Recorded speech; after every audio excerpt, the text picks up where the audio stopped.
शेतकऱ्यांचे प्रश्न, कष्टकऱ्यांचे प्रश्न, विद्यार्थ्यांचे प्रश्न, नोकरदारांचे प्रश्न, ह्याच्यावर कधी भारतीय जनता पक्षाने आंदोलन केलं आहे का?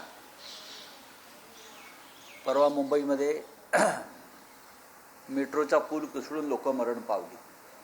हे त्यांचंच पाप आहे. प्रेसिडेंट ट्रम्पनं देशाला गुलाम केलं. त्याच्यावरती कधी भारतीय जनता पक्षाच्या लोकांनी प्रश्न विचारले का? पण जिथे हिंदू मुसलमानांच्या संदर्भात ठिणगी टाकता येईल असे प्रश्न निर्माण करायचे आणि लोकांना भ्रमिष्ट करायचे. मालेगाव महानगरपालिकेत उपमहापौरच्या दालनामध्ये टिपू सुलतानचा फोटो लागला. लोकांनी आक्षेप घेतल्यावरती तो फोटो उतरला, काढला. हा विषय तिकडे संपवायला, त्याच्यावर पडदा टाकायला हरकत नाही. पण भारतीय जनता पक्षानं आणि त्यांच्या इतर छोट्या मोठ्या कंपन्यांनी त्याच्यावरती महाराष्ट्राभर आंदोलन सुरू केलं. या आंदोलनाची तशी गरज नव्हती. महाराष्ट्र छत्रपती शिवाजी महाराजांचा आहे हे सांगायला काय भारतीय जनता पक्षाची गरज नाही. इतिहासामध्ये काही गोष्टींची नोंद आहे आणि ती नोंद भारतीय जनता पक्षालाही बदलता येणार नाही. मुळात टिपू सुलतानविषयी आत्ता ज्या भूमिका भारतीय जनता पक्ष मांडत आहे, त्यांनी इतिहासामध्ये टिपू सुलतानविषयी आपण काय भूमिका घेतल्या होत्या तो रेकॉर्ड तपासावा.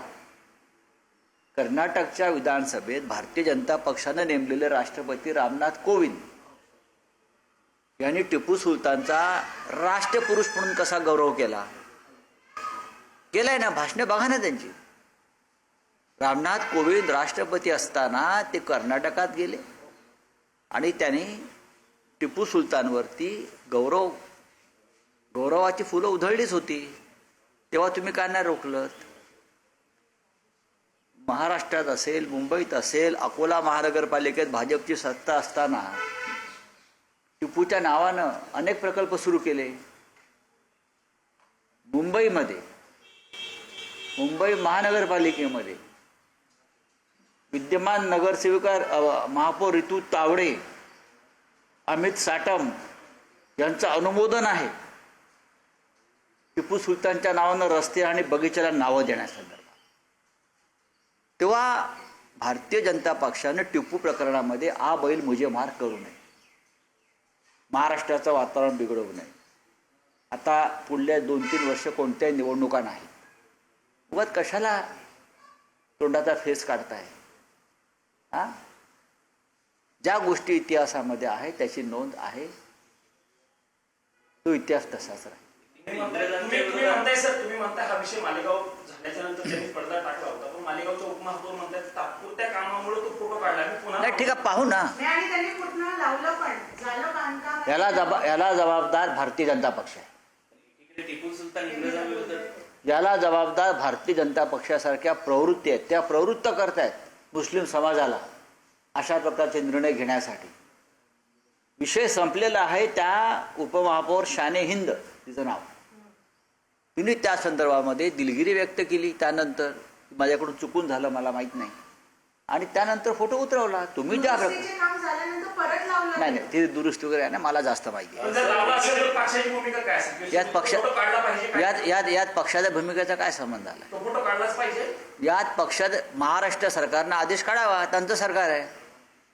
महाराष्ट्र सरकारनं त्या पद्धतीचा आदेश काढावा ना.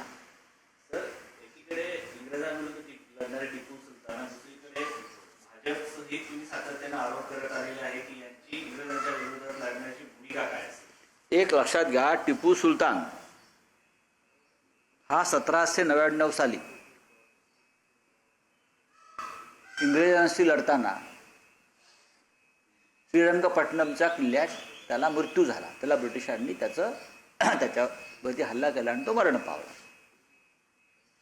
त्याच्यामुळे काही लोक त्याला, इतिहासकार, काही लोक, मी नाही, स्वातंत्र्य लढ्यातला ब्रिटिशांबरोबर मृत्यू पावलेला पहिला स्वातंत्र्य सैनिक असं काही लोकांची भूमिका आहे.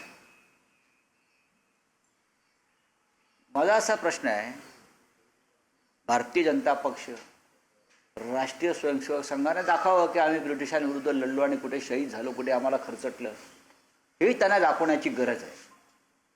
देशाच्या स्वातंत्र्य लढ्यामध्ये ब्रिटिशांबरोबर लढताना भारतीय जनता पक्ष कुठे होता, कुठे होतात, आणि स्वतः जाहीर करावं ना, डिक्लेअर करावं की आम्ही इथे इथे होतो. अटल बिहारी वाजपेयी इथे इथे होते, अडवाणी इथे होते, किंवा संघाचे हे अमुक अमुक नेते, किंवा आता जे काय पिलावळ उसळली आहे त्यांचे बापजादे देशाच्या स्वातंत्र्याच्या लढ्यामध्ये कुठे होते त्याने सांगावं. छत्रपती शिवाजीराव महाराजांशी चुकीचे आहे. छत्रपती शिवाजी महाराजांबरोबर या देशात कोणाशीही तुलना होऊ शकत नाही, तो करण्याचा प्रयत्न करू नये. हे आम्ही या सामनामध्ये आमची भूमिका पक्षाची स्पष्ट केली आहे. छत्रपती शिवाजी महाराजांनी त्यांचं हिंदवी स्वराज्य हे स्वतः निर्माण केलं आणि टिपूला वारसा हक्कानं राज्य मिळालं, ते त्याने वाढवायचा प्रयत्न केला. पण छत्रपतींनी स्वराज्य निर्माण केलं, लक्षात घ्या, संघर्ष केला, स्वतःचं राज्य त्यांनी निर्माण केलं, त्यांना वारशाने मिळालेलं नव्हता. फरक आहे. संदीप देशपांडे सातत्यानं चला. तुमच्याविरुद्ध बोलताना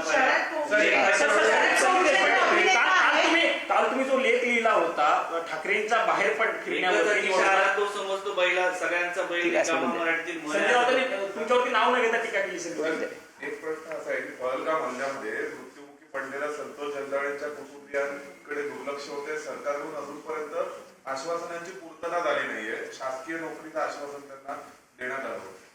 पेहलगावच्या हल्ल्यामध्ये काय फक्त एकच मृत्यू नाही झाला महाराष्ट्रातला, 6 कुटुंबांवरती आघात झालेला आहे.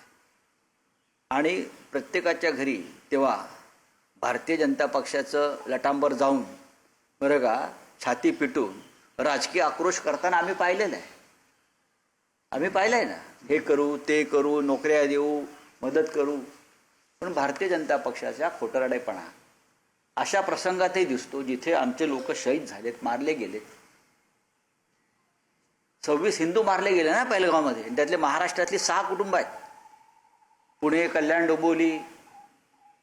जेव्हा राजकीय आक्रोश हे करत होते, राजकीय आक्रोश म्हणतो मी, पॉलिटिकल आउटकम, अमित शहाची भेट घेतली एका संदर्भामध्ये आणि त्यांनी महाराष्ट्र सरकारला निर्देश द्यावेत अशा पद्धतीची विनंती केली त्यांना. नाही, अमित शहाने कशाला निर्देश द्यायला पाहिजे? जे आता टिपू सुलतानच्या संदर्भात छाती पिटतायत हिंदुत्व हिंदुत्व म्हणून, त्यांना एक कळत नाही का हा विषय महाराष्ट्र राज्याच्या अखत्यारीतला सुद्धा आहे ना.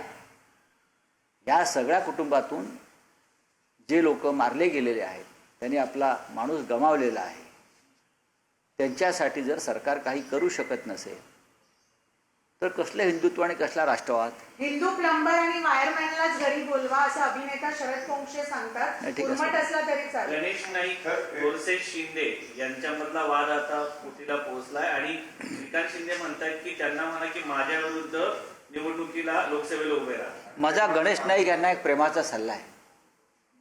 भारतीय जनता पक्षात राहून तुम्हाला या प्रवृत्तीशी लढता येणार नाही, कारण या प्रवृत्तीला छुपा पाठिंबा शेवटी फडणवीस आणि अमित शहाचा आहे. भारतीय जनता पक्षाबरोबर राहून तुमची ही लढाई ही टोकाला जाणार नाही. त्याच्यामुळे गणेश नाईक यांनी पुन्हा स्वगृही यावं, शिवसेनेत यावं आणि या लढाईचे रणशिंग फुंकावं. विजय गणेश नायकांचाच होईल, एवढं तुम्ही सांगू अजित शकतो. पवारांच्या काय नाही निधनाच्या होणार? दिवशी गणेश नाईकांचं मी काय म्हणतोय तुम्ही समजून घ्या. दिल्लीमध्ये तुम्ही समजून घेत नाही मराठी पत्रकार. माझं असं म्हणणं आहे, मी असं म्हणतोय की गणेश नाईकांनी जे रणशिंग फुंकलेलं आहे भ्रष्टाचाराविरुद्ध, अरेरावीविरुद्ध त्यांच्या जिल्ह्यात, ते तुम्ही आधी समजून घ्या काय आहे ते.